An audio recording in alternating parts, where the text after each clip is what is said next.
Zatiaľ čo pyramídy a sfinga dominujú v Gíze, staroveké texty aj moderné metódy geologického prieskumu naznačujú existenciu rozsiahleho, dosiaľ neobjaveného komplexu tunelov, komôr a dokonca aj podzemných vodných ciest, ukrytého hlboko pod piesočnými dunami. Herodotos písal o podzemnom labyrinte, ktorý mu ukázali egyptskí kňazi. A jasnovidec Edgar Cayce predpovedal objavenie siene záznamov z Atlantídy, ukrytej v blízkosti Sfingy.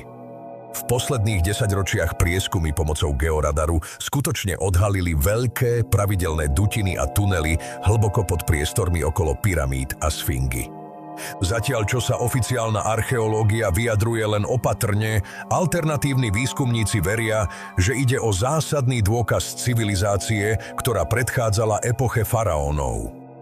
Predpokladajú, že tento podzemný komplex je skutočným dedičstvom stratenej, vyspelej kultúry, možno preživších z Atlantídy alebo dokonca mimozemskej základne a že pyramídy boli vybudované až neskôr.